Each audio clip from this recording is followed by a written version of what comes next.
السلام علیکم میرے پاکستانی بھائیوں، میں گلدین مری اپنا چوائس آپ عوام کے سامنے پیش کر رہا ہوں۔ مجھے 5 چیزیں بہت عزیز ہیں۔ نمبر 1 دین اسلام، نمبر 2 اسلامی جمہوریہ پاکستان، نمبر 3 پاک فوج، نمبر 4 آئین پاکستان، اور نمبر 5 مہرنگ بلوچ۔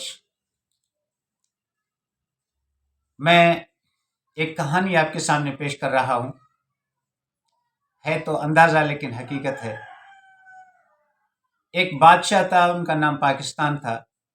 اسلام میں بھی 4 شادیاں جائز ہیں، انہوں نے 4 شادیاں کی۔ ایک شادی انہوں نے انڈیا سے کی، سکھوں میں سے۔ دوسری شادی افغانستان سے کی، پٹھانوں میں سے۔ تیسری شادی بلوچستان کے بلوچوں میں سے کی، اور چوتھی شادی سندھ میں سندھیوں سے کی۔ ان کے 4 بیٹے پیدا ہوئے۔ بڑا بیٹا کا نام اس نے چودھری پنجاب رکھا، اور دوسرے بیٹے کا نام وڈیرا سندھی، تیسرے بیٹے کا نام میر بلوچ خان، چوتھا بیٹے کا نام خان پٹھان خان۔ اور جو چودھری پنجاب تھا ان کو بہت عزیز تھا بادشاہ کو۔ بادشاہ نے ان کو پڑھایا، اور پھر بادشاہ نے اپنے 4 بیٹوں کو زمین تقسیم کر کے دی۔ چودھری پنجاب کو پنجاب، اور ان کو 5 دریائیں دے دی، وہ بہت عزیز تھے۔ وڈیرا سندھی کو صرف 1 دریا سندھو دریا۔ میر بلوچ خان اور خان پٹھان خان کو کچھ بھی نہیں۔ پھر کیا ہوا؟ جو چودھری پنجاب تھا، وہ ان کا نانا سکھ تھے، وہ بہت ہوشیار اور چالاک تھے۔ انہوں نے پڑھائی شروع کی، اپنے بچے پڑھائے، بڑے پوسٹوں پہ فائز ہو گئے، اور پھر وہ گھس گئے 3 بھائیوں کو لوٹنے کے لیے۔ ان کا ساحل وسائل لوٹے، بھائیوں نے کچھ نہیں کہا۔ سوئی گیس لے گئے، بھائیوں نے کچھ نہیں کہا۔ کوئلہ معدنیات وغیرہ لے گئے، بھائیوں نے کچھ نہیں کہا۔ آخر میں بھائیوں کی زندگی چھیننے کی کوشش کی، کسی کو لاپتہ، کسی کو جیلوں میں ڈال دی، کسی کو بھوکے مار دی۔ کیا ہوا؟ پھر بھائیوں نے سوچا کہ اب کیا کریں، تو یہاں سے خواتین نکلے، وہ مہرنگ بلوچ کے سربراہی میں بوڑھی عورتیں، 85 سالوں کے یتیم بچے اور بزرگ ان کے ساتھ تھے۔ لانگ مارچ کے صورت میں انہوں نے سوچا کہ ہم بڑے بھائی کے گھر جائیں گے، فریاد کریں گے کہ بھائی جان اپنے بچوں کو سمجھاؤ، میرے بچوں کو مار رہے ہیں، لاپتہ کر رہے ہیں، اس کو برائے مہربانی سمجھائیں۔ جب یہ اسلام آباد پہنچے تو ان کو یہ محسوس ہو گیا کہ ہم پاکستان میں نہیں ہیں، ہم انڈیا کے بارڈر کراس کر رہے ہیں۔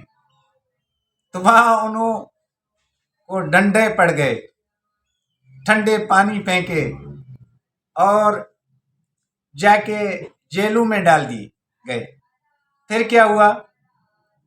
ہائی کورٹ نے ان کے رہائی کا جب آرڈر دے دیا تو ہائی کورٹ کے بھی حکم اس پنجاب پولیس نے نہیں مانی۔ پھر ان کو ڈیپورٹ کرنے کی کوشش کی۔